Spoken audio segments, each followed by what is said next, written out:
Hello, ladies and gentlemen. Welcome back to America First Insight Unfiltered. We have a little bit of a different episode, a little bit of a special circumstances. My name is Mark. I'm your normal host, and instead of my normal co-host, we have Owen over here. Hello.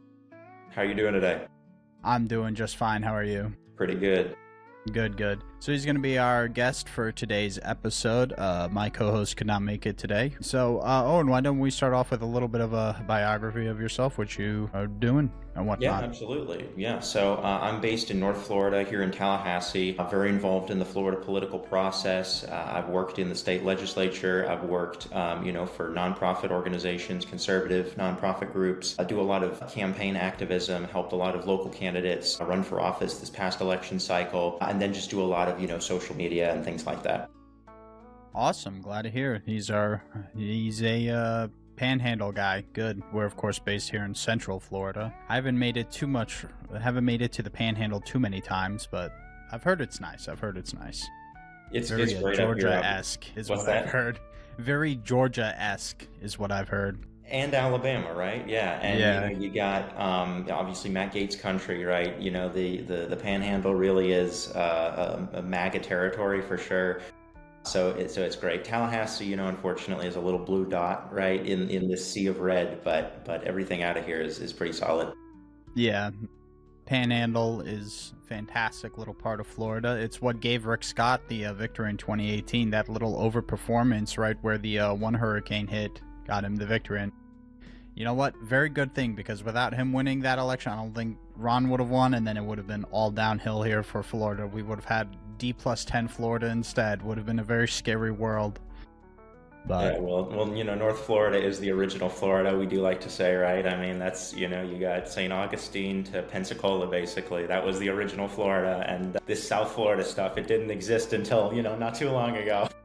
yeah, it's actually funny. Bit of an off tangent here. I went to Tampa recently, and I lived in New York City at one point in my life, and I went to Tampa, and I was expecting this like huge, gigantic city, and I count downtown Tampa's like 16 streets. I'm like, guys, how is this a city? Come on. I was shocked at that, but I know the like whole Miami-Dade metro is gigantic, so I guess that's where Florida makes it up. All right, let's talk politics. I'm sure people don't want to hear me talk about Tampa. So today we finally got the Florida immigration bill passed. That's wonderful to hear. After 3 weeks of delay, I think, somewhere around there. So glad to see that. Yeah, absolutely. I think, it's at the end of the day, I'm happy to see the governor and the legislature, actually working together, because, of course, there was a lot of drama and everybody has their own personal opinions about the whole situation, and it was chaos. But I remember live tweeting about it all, it was a mess. But at the end of the day, what's good is that, they were able to come together, but most importantly say, look, the American people want to get immigration addressed. We want to combat the flow of illegal migrants, right? We want to be able to live in safe communities. We don't want to be, going around and just, being exposed to this stuff. And we need to help out President Trump, and that's exactly what they did. So it's good to see it. Yeah, 100%. I mean, you mentioned that it's helping out President Trump. The thing is, with these deportations, it's a very complicated business. It's only more complicated by the fact that there are sanctuary cities out there, and that's really where ICE, Tom Homan, and whatnot, they need to be focusing on getting into those sanctuary cities, and red states should be able to help out by dealing with our own stuff. We have, I think, a trifecta in like 25, 26 states. All of those states should be basically handling deportations themselves, just signing off a piece of paper to ICE to load them up onto a plane out of there, because that would free up ICE to deal with so much more in all those blue states, or all the states we don't have trifectas, where you have the local government protecting illegal immigrants, which that's not what the American people want. We want a safer country. It's ridiculous how many there are, especially here in Florida and Texas. We're big, giant conservative states, but I think Florida's like 1.1-ish million. I think Texas is like 1.5 million, and that's using quote official numbers during the Biden era. So I don't know how much you gotta round up or Yeah, and that's, partly, it's nice to know that, we do have a governor that cares about, not having sanctuary cities, right? I mean, that's something that, as you noted, that other states have to face, not just blue states, but there are red states, squishy, moderate red states that don't see this as an issue. But here in Florida, we do. I mean, we're very close. I mean, we're not super close to the border, but we're a lot closer than a lot of some of these other red states are. And, people, especially in urban communities, are feeling the impact of what a migrant flow is like. And again, maybe as much as I love those deep red states up in the plains and everything like that, I don't think a Kansas or a Nebraska really understands what it's like to live in a border town, or what it's like to live in a state like Florida that has a massive influx of migration, both legal and illegal. We need to make sure that, Republicans and conservatives across the country understand these issues by exposing what's actually happening, and saying, look, it's not enough to elect President Trump. Play your role, basically.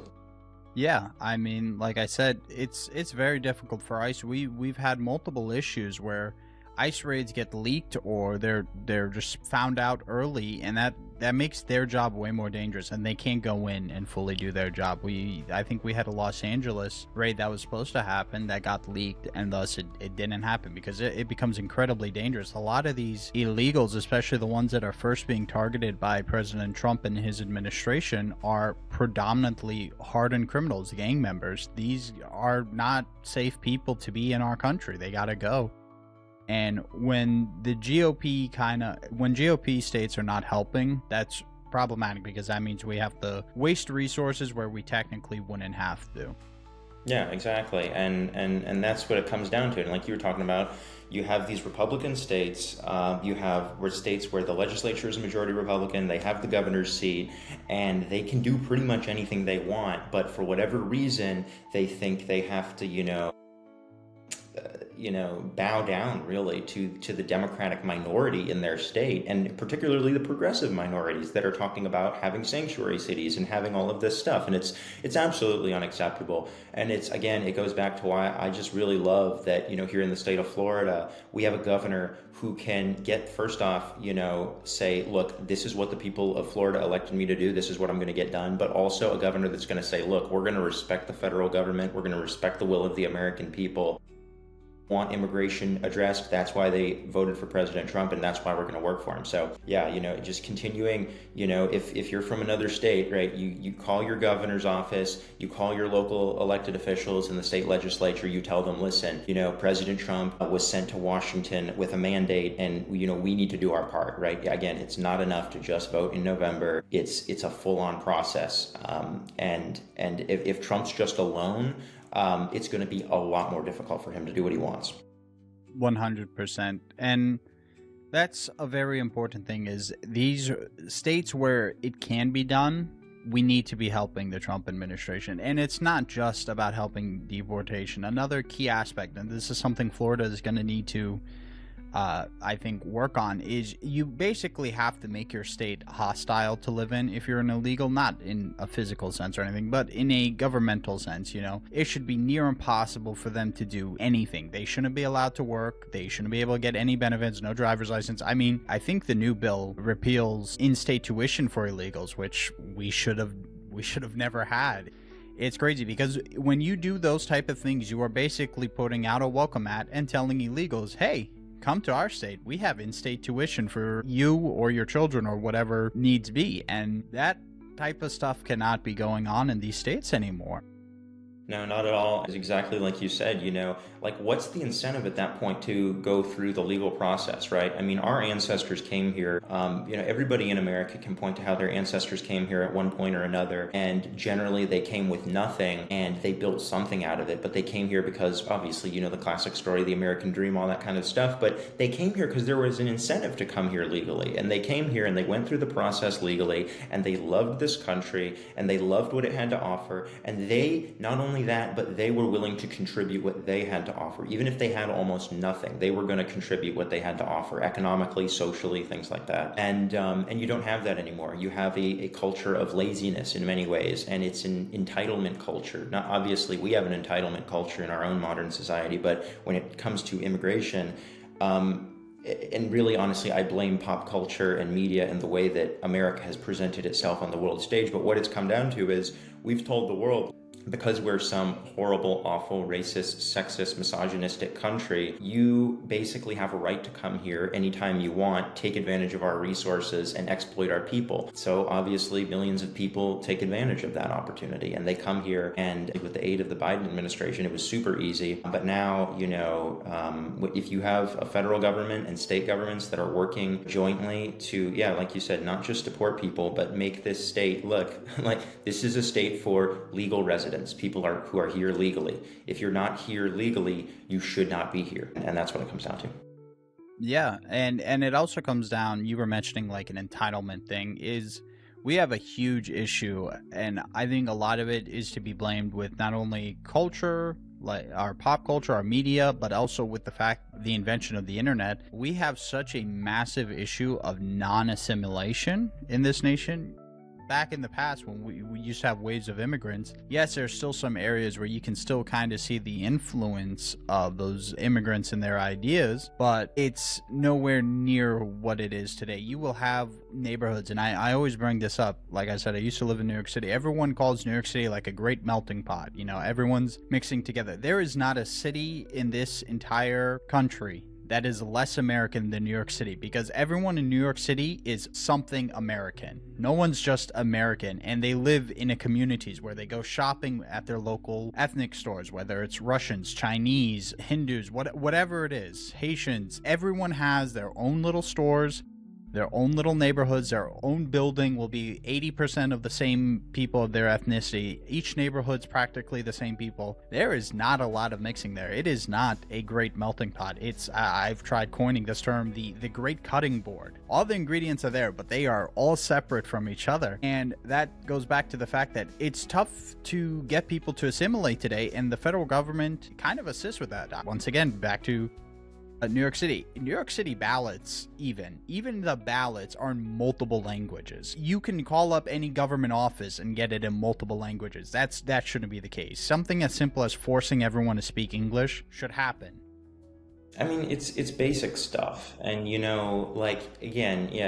you come to this country, you don't need to totally reject where you came from, but at the same time, you need to have a respect for our culture. And I think people often have a misunderstanding of what culture is, right? To your average American, when they think of culture, they may think of like music, food, and art, which can be aspects of a culture. But when I think of culture, I think of, your governing philosophy, how you look at morality, how, you look at, God and the role that human beings have in the world, and all of these things, right? Justice, what is justice, and all this other stuff, right? So, and what borders represent is where my values, my morals, my ethics, my beliefs end and where somebody else's begins. And we have this line for a reason because, as you noted, different cultures have different fundamental views about how the world is and what their role in the world is. And it's no matter what, you can't have forced assimilation because people are going to get mad, people are going to disagree. The biggest thing I come to is it would be great if we could all get along and get together. And sure, there's maybe some things we can find common ground on,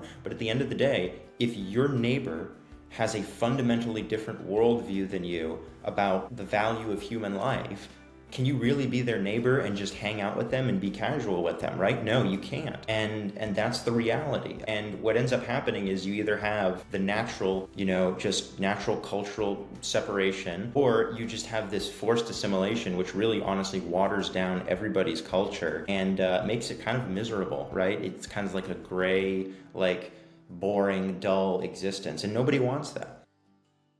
Yeah, 100% correct. And that's an issue that a lot of it has to do with the internet. You live halfway across the world, or you're living in America, you can communicate with everyone back home. You can send the money back home. You can listen to the old music, look up the old food, everything. And that's a problem with the globalized world in that sense. It's a lot easier to stick to your roots, and thus it's harder to get people to assimilate, and it continues being harder. Even if you just show up on our border, you can Google, hey, where do blank live in America, and you will find probably a town, neighborhood, city somewhere where it's like 80% that ethnicity. And the fact is, people like living next to people who have the same everything as them, same values, same looks, same philosophies, and they're going to move there, they're going to live there, and then guess what, that 80% neighborhood just turned into an 81% neighborhood, and it keeps growing and growing.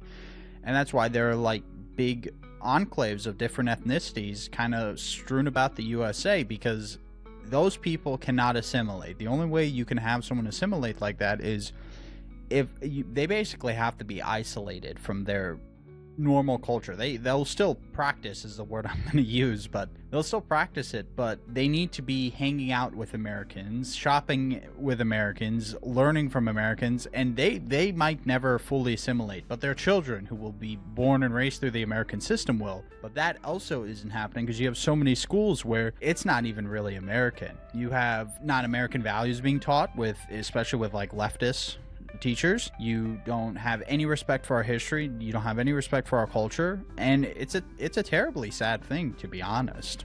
Yeah, absolutely. And I think it comes down, we kind of talked about this a second before, there's like an urban-rural divide in America amongst Americans who, in rural areas, in rural communities, they're not as severely affected by multiculturalism and, mass assimilation. So sometimes that can also be a leading factor into the reason why they think that there's this nice, idea about the American dream, and that it's, immigrants are coming here legally, they're assimilating, they're loving this country, but that's not happening.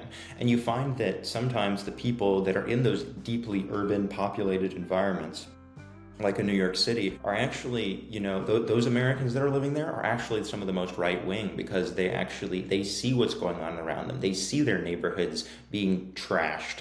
They see, people coming in and taking their jobs. They see, their communities being ripped apart. And they remember a time when that was not necessarily the case. They remembered when they could walk their streets peacefully and they didn't have to go, be concerned about somebody, robbing or killing them, right? And it's an unfortunate reality, but that's, again, and it's what happens, with this globalist idea that anybody can just move in anywhere and all of a sudden everything's fine, right? A lot of people, make the connection that it's like you're reducing America to an economic zone, and America's not an economic zone. And I know we had the entire, right-wing movement had a great debate about this during the H-1B issue. And I think we've come to terms with the fact that we need to be actually focusing on Americans. We need to be focusing on putting Americans first. And immigration is severely impacting our ability to take care of Native Americans, people who have been here for generations.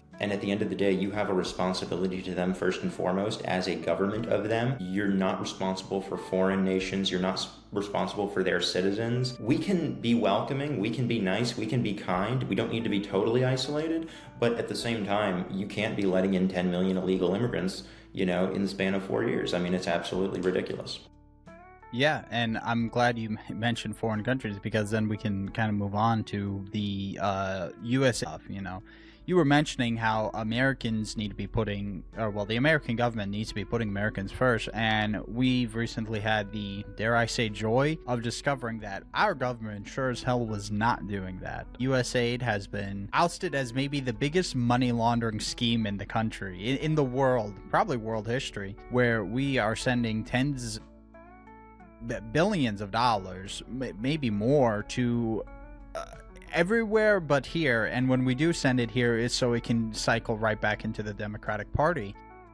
And I think it's important to know that, thank God that Trump kind of lost 2020 and he was able to come into 2024 refocused, and they were able to find the type of things and find the right people that we can start fishing out this type of stuff, because this is insane. I think USAID's been around for decades, but it wasn't really talked about. I think House Freedom Caucus a couple of times have tried lowering the funds to it, but it never got the type of momentum, the type of spotlight that it's been seeing over the past couple of weeks. Yeah, absolutely. And I've always enjoyed, of course, Caroline Leavitt, who is the White House press secretary, going over the list of all of the absolutely ridiculous things that our taxpayer dollars were funding in, Malaysia and Bangladesh and all this stuff. It's like, what kind of, progressive craziness is that? But, even beyond all that, even, because people will make the argument, oh, well, that's like, that's just a fraction of our USAID. That doesn't even really, mean anything. It's like, first off, Okay, fine, but why was that happening in the first place? Secondly, let's expand it out. Let's say, you look at all this foreign aid that's been going to the Middle East, to Ukraine, to all of these countries that honestly hate America, hate everything that we stand for, and hate our citizens, but all of our taxpayer dollars are going there. Meanwhile, you have people in Western North Carolina or in Southern California who are suffering from natural disasters. And, for the longest time, it's like that. Their government has not prioritized their needs and interest. And I find it so funny that people get so worked up over the term America first. I see every single other non-Western country lives by that standard for their own country. They put their own country first. They might not do it ethically or morally. They might have an authoritarian regime, but at the end of the day, they're at least doing it for the interests of people within their borders.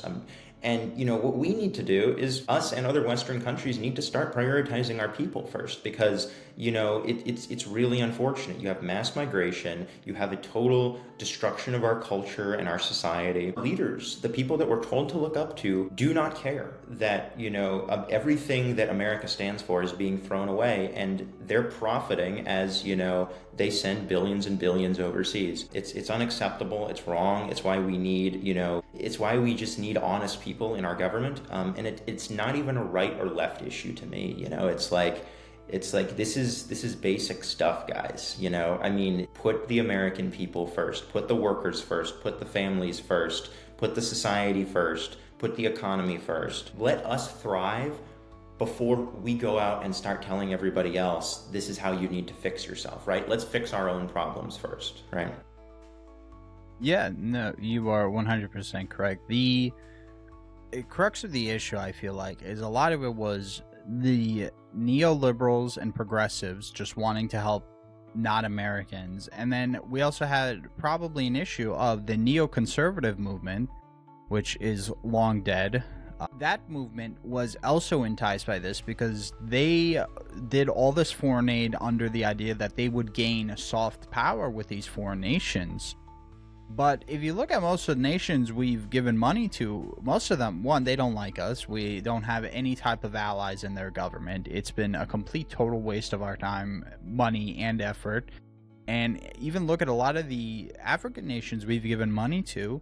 A lot of them at this point have a Russian-aligned leader with them. So we spend billions of dollars in their nations to get soft power, and then we can't do anything with the soft power. And that, I think, is a big reason why the new Trump idea of foreign policy will be very important in waking up. I think not only America, not only our enemies will kind of realize, hey, we got to pay attention to America again, but I think our so-called allies will also kind of be woken up. You had the whole idea where Trump threatened the tariffs on Canada, and Canada got all worked up and everything, and they're like, hey, we'll tariff you, but the fact is Canada would go into a massive recession. We would lose almost next to nothing, and that goes for the case for a lot of our allies. And I think it's not so much Trump being hostile to them, it's Trump putting America first, and our goals do not always necessarily align with our allies. That's just the reality of you having a completely different form of government or being halfway across the world.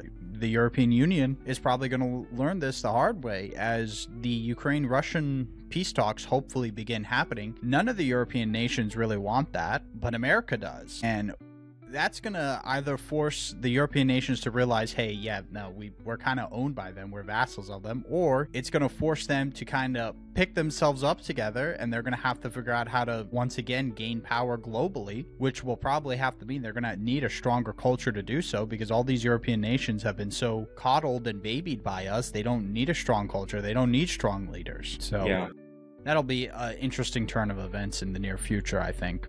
Yeah, most definitely. And, you touched on a lot of great points there. I would say, for the longest time, we've been in a very much of an economic Cold War with China, right? And China's winning, frankly, if we're being honest, especially over these past several years. And they're doing that because they're going into third world countries and they're saying, we'll build your roads, we'll build your bridges, we'll build your infrastructure. But here's the deal. You're going to trade with us. You're going to prioritize our interests and our trade, our economics, and you're going to side with us economically. economically, you're not going to side with America. And, people look at that and they say, oh, well, China's being a bully and China's being authoritarian. It's like China's just doing what they're supposed to be doing. You can argue if, they're an honest power. Obviously, they have so many terrible things that happen in their country, horrible authoritarian communist regime. However, they're doing what they're supposed to be doing as a nation, which is putting their own nation first. America needs to start going to these powers and saying, look, and as you said, it's not like they're coming at them and, punching them or whatever. They're saying, look, we're a big superpower. It would be great if we could have a small little economic alliance with you because, you could trade with us instead of our adversaries. And in turn, we'll give you some economic support. We'll build your infrastructure, some of your infrastructure and things like that. That's a basic alliance and one that would be super crucial down the road. But of course, people, in these neoliberal and neoconservative movements would look at that and say, oh, America's being a bully. America, no, we just need to give them money. We just need to give them bags of cash and then, they'll love us. It's like, no, they take the bags of cash and then they go with the other guys who are going to give them even more, right? It's ridiculous. You pointed out the thing with Canada. I really honestly appreciate that Pierre Poilievre in Canada is, he's putting out a lot of very nationalistic Canada first content. And I think if I was a Canadian conservative, I'd be very proud of that because, he's saying, he's like, look, like these tariff threats are a wake up call. We need to start actually putting our nation first. And again, for the longest time in these Western countries, we have not been prioritizing the interests of our people because the donor class, the elites in, specifically here in America, don't want to do that because they can make so much more money by propping up the military-industrial complex and foreign powers rather than helping the American people. And they would love nothing more than for all of our manufacturing jobs to get shipped overseas if it just means that they can save a few extra pennies. And it's like, it's disgusting, and people are sick of it, and that's exactly why they elected President Trump. Yeah, I mean, he has a mandate to fix immigration. And I think another important thing is the fact that truly at almost every major issue in this country, immigration can be found at the heart of it. A lot of people say that Trump might have won because of the economics of the time. But to be honest, I think immigration played the bigger role in this election. That is probably what got the more diehard people out there and everything, because not only does more immigrants, especially unvetted ones, the millions and millions we had during the Biden administration, make the country just generally more dangerous, but it gives a massive influx of workers, which drives down the wages, especially the under-the-table wages. And then you also have those, they have to live somewhere. That's housing they're taking up. Let's go with the estimate, anywhere from 20 to 40 million illegals in this nation, right? If they all suddenly left tomorrow, you would have 20 to 40 million people's worth of housing on the market. That would be amazing for the overwhelming majority of especially young people who basically owning a house is a dream that they wish they could achieve, when in the past, owning a house was a step to achieving the dream. It's diverged so much because housing has gotten ridiculously expensive. And I get, a studio in a high-rise in Manhattan needs to be expensive, but you have to live like almost 50, 60 minutes out of a metro to start finding, somewhat affordable housing nowadays. And that means your commute is ridiculous because those really small towns, they've been so neglected for so long that they don't have the economic ability to house, especially new residents who are new to their careers. A lot of them are just the remaining people who haven't left yet in that sense. And I think that's going to be another important thing that this country is going to have to address. We're going to need lower housing pricing, which is going to happen by correctly building new houses with less regulations, but less of the ridiculous regulations. And we're going to need to make sure that these small towns are going to be able to hold out on their own and be able to become growing again instead of dying off and everyone's moving to the city where it's unaffordable to live. Exactly. And again, it goes back to, especially with the immigration issue, it goes back to, these people that live in these urban environments. It honestly doesn't even have to be super densely. It doesn't have to be a Chicago or a New York necessarily. I mean, look at these places, right, in the Midwest, like in Ohio, right? You have these towns that are have a population of about 50 or 60,000 people, and all of a sudden, over the past couple years, they get flooded with, 30 or 40,000 Haitian migrants, right? It's like, where are these people coming from? And how are they getting here? But it's also, like you said, it's like these towns, once they start to get a certain, subgroup of a population, like everybody starts flooding into it. But of course, if you live in a nice suburban community somewhere else in the country, you probably aren't going to get affected by immigration. You might get affected by those economic issues, which is why I think the economic issues probably played a role in certain aspects, maybe for your more middle or upper class citizens who, again, aren't really impacted by jobs being shipped overseas or by immigration. But I think, if you could just sum it up, immigration absolutely is basically like the main focus, because it is a perfect example of how our leadership, Republican and Democrat, over the past several decades have just totally ignored the American people and prioritized the interests of strangers, of people that we don't know. And from that stems all of these issues related to economics and society and foreign policy and things like that, people are scratching their heads saying, yeah, wait a second, why is it that, my tax dollars are getting shipped over to Ukraine every single day practically, this community that, I have more similarity to than basically anybody else in the world is struggling because, they can't rebuild their houses after a wildfire. It's like, what is going on? Again, it's not a red or blue issue. It's not really even conservative or liberal. It's just about doing what's right. And unfortunately, we don't have that in this country from a lot of our leadership. Yeah, but the good news is we're on the correct path to fixing that, I think. If you look at the average GOP candidate that's running nowadays and is going to be the generic Republican in 2026, it's a unfathomably better candidate than the generic Republican that was running in 2016. We've improved so much as the party, and looking to the future, I see no reason for that to slow down. Here at AFI, we're going to do our best to get in hopefully some big wins in primaries as we continue pushing the GOP to be better and better, because the GOP is going to have to begin preparing for the world post-Trump, which is going to be a little scary because Trump has become such a force in the GOP. We can either end up becoming headless or we can begin carrying his ideals. I think J.D. Vance will be an excellent successor to him, which he likely will. And I think the GOP is starting to get generic candidates. We still have a lot of guys who were first elected, 20 years ago who might start slinking back to what they were before, but a lot of the newer people running for office have all been pretty solid choices, which I'm very glad to see as we begin preparing for the future and hopefully for a lot more years in power as the Democratic Party flounders and whatnot. I mean, I would say it's just about accountability, right? I do have a fear or a concern that as we, after these 4 years, which are going to be great, as we transition farther away from the Trump administration, there's going to be different groups in the conservative movement that are going to claim Trumpism to be theirs, basically. You kind of saw this with, I guess, Reagan.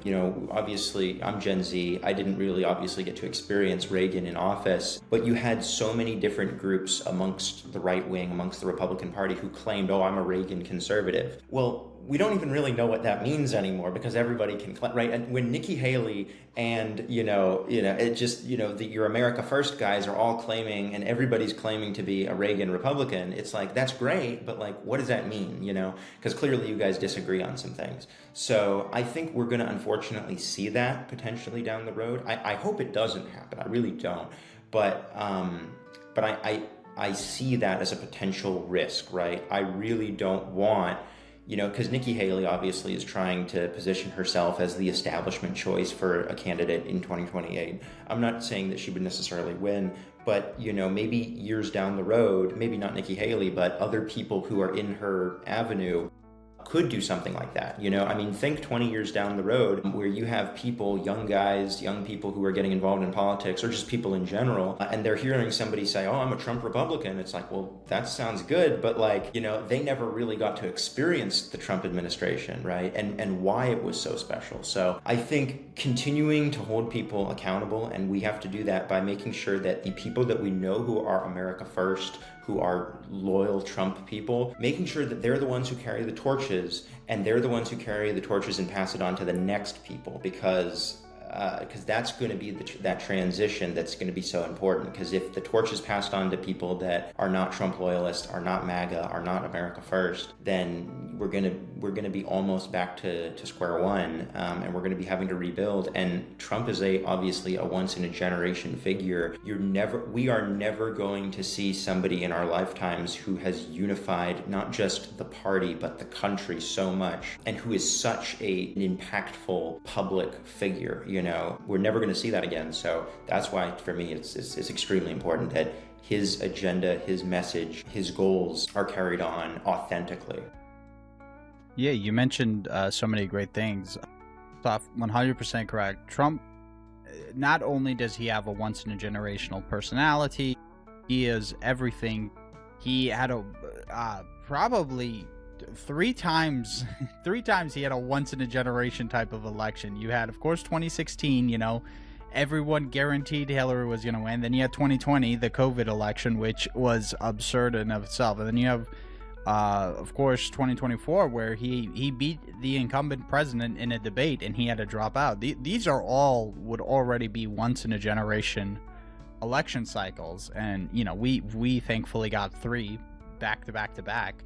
So not only that, but his ideas, he completely revamped the GOP. Like 90% of the Democratic Party was also revamped solely to oppose him. So you are correct. There will be a lot of factions. You'll have like crypto libertarian bros claim, hey, we're the next generation of Trump. You'll have America First populist type of people going, hey, no, we're the correct Trumpism. You're going to have more standard, conservatives are going to go, no, we're the next generation of Trumpism. So it's going to be an interesting thing, but I think we're going to be overall in good hands in the future as we watch the GOP slowly, even without Trump. I think a lot of the GOP is making better and better decisions when it comes to primaries and stuff. I think in 2022 and 2024, there were only a few primaries, I would say, where a truly bad candidate won, and a lot of those were not in exactly great places. So we're getting better as a GOP. I want to transition back to Florida politics. I'm curious on your views on this, on term limits down here in Florida. What are your general thoughts on that? Because personally, I am anti-term limits down here, actually. It is interesting. I do see both sides of it. There's obviously, term limits. The classic argument is, you're going to get your guy out and you're going to be able to, increase participation because more people are going to be able to run for an open seat. However, the reality is that oftentimes, right, you'll have the establishment guy who's been in there for his 8 years or whatever, however many years, and then they'll just basically handpick their successor. And they'll get the endorsement and they'll get all the local GOP, support, and they'll get everything because they're just the guy that the last guy wanted. And you see that in a lot of state house races. You see that in a lot of areas. And it's kind of people are upset, and because it's like good old boy politics, and, especially at the local level, maybe county commission or city councils, you can see that here in the Panhandle especially. And yeah, people don't like that. But at the same time, right, when you have like a really awesome local community activist and candidate and elected official, they're only going to be limited, right? So, then they're going to have to either move up or move out, basically. And, sometimes they're doing really good where they are. So I really do see both sides of it. At the end of the day, it's like, if you really have a terrible person representing you, at the end of the day, the people could vote them out. I mean, we saw that in a state like Wyoming, right? With their congresswoman, right? They said Liz Cheney is absolutely atrocious. We need anybody better. And they did it. And, Liz Cheney was an establishment figure. I'm sure she had plenty of funding, but she was beat. I think, again, I see both sides of it, but I definitely lean to the fact that at the end of the day, in this democratic process, the people are the ones who ultimately decide. Interesting. Like I said, I'm anti-term limits personally because I think the biggest reason that the Florida GOP has become it's fallen behind, I would almost say. Like, we both lead the nation and we don't at the same time. It really depends on which issue you're on. But a big reason for that is, one, we had a fantastic 2023 session, or 2022, 2023, whichever one, where Ron DeSantis basically used all of his political might to tell the state legislatives, hey, I want to pass some really good things, which were all fantastic for it. Ron definitely did use it to help give him the leg up in the Republican primary, but ultimately it benefited Florida. But then you have the next two sessions, next two sessions, which have the 2024 session was not particularly great. We had faux constitutional carry passed, and then I don't think the 2025 session is going to be much better than that. The best thing we'll probably get is what we got passed today. I don't think we'll do anything amazing when we should, as a state, already have open carry. We should have way better e-verify.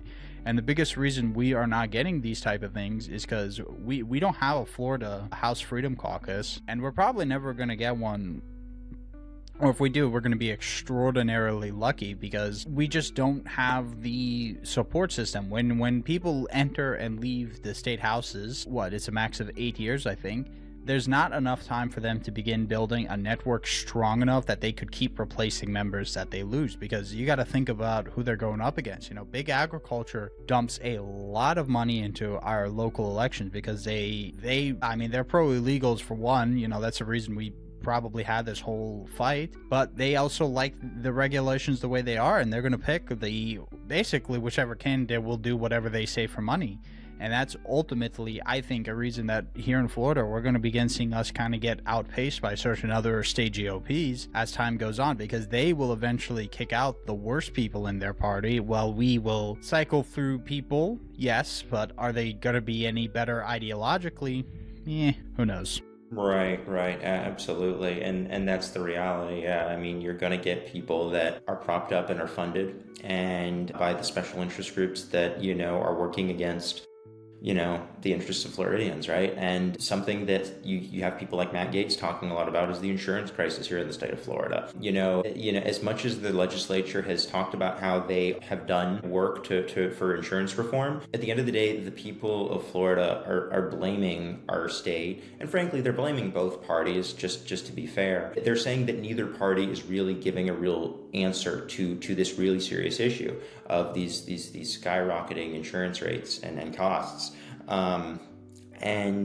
That is something that the Florida GOP is going to have to address. But going back to your thing about, Governor DeSantis's work, like you said, particularly 2022 and 2023, was really amazing. And I think it's really a great example of red state governing. And it is an example of a governor who will go in there and say, look, I'm not going to get walked over by the legislature. Very similar to Trump. I was elected by the people of Florida, obviously after 2022 by a massive margin, and I'm going to deliver on that. Yeah. Influenced by the special interests, and I'm not going to be influenced by, the lobbyists or anybody in the legislature who, whatever is trying to conflict with my goal. I was elected to get these things done. This is what I'm going to do. And that's why we had amazing sessions. I think after his presidential campaign, I think is really where he took a hit to a certain degree, and it unfortunately impacted in certain ways his ability to wield leverage, I guess you could say. But he obviously has to finish out his term, and I remain hopeful, right? And it goes back to what we said at the beginning, really. Like, at the end of the day, he's one of the best governors you could ever have for a state. So for the most part, we're going to be fine, right? We don't have a total squishy rhino governor, thank God. But I guess, thinking about that term limits conversation, that's something there, right? What would happen with a third DeSantis term? Would that be something that the people would be interested in? Because right now people are thinking about, well, what's next for DeSantis if he has to do something in between 2026 and 2028? So, it's a lot of good conversations, and topics. And I think the Florida GOP needs to start addressing this stuff. They need to start addressing the issues that, they might not be very popular on. I will give them credit where credit is due. They've done a phenomenal job when it comes to voter registration. They've done a phenomenal job when it comes to flipping this state, flipping these counties. It's really been phenomenal. But at the same time, I want to make sure that we have authentic conservatives that are actually right. You can't just slap an R next to your name and all of a sudden I respect you, right? That's not what it is. So I would say recognizing the issues we're lacking on and holding the GOP accountable is really what's needed. Yeah, you mentioned you have to do more than just slapping an R next to your name. We had a few Democrats go ahead. They flipped on over, and I strongly dislike that personally. I am of the opinion that if these state representatives want to become Republicans, let them turn into registered independents or whatever, and let's see their voting record change before anything. Because, you know, these people were supporting Harris just like 3 months ago, and all of a sudden now they have a GOP label next to them. And I think that's kind of how I almost want to say a dangerous part about the Florida GOP. We're so excited to prove that we have such a dominance in numbers that we might let some people kind of dilute our message. You know, these are now two people who are going to be GOP, and you know, you don't change parties for nothing. I don't know what committee spots they're going to have, but it's an important thing that the GOP needs to be acknowledging that these people should have to prove themselves first. I think it would be a lot wiser if the GOP gave them like, okay, you can caucus with us as independents. Let's see how you vote first, and then we'll kind of determine that. It's an interesting thing. You had both of those representatives openly say, or at least one of them openly say in their statement, I'm not going to vote with the GOP the entire amount of time. There's going to be plenty of things that I disagree with them on. And it's like you said, it's exactly what I'm thinking. I'm like, well, why are you becoming a Republican if you literally, I mean, you're basically asking to be called a rhino, you know, in every way. Like, you literally admit, I'm not going to subscribe to the Republican agenda. I'm just going to put the R next to my name. Like, by definition, that's a rhino. You know, we'll see, right, how they act in this session, and you know, going forward. But yeah, accountability is something that's so important. And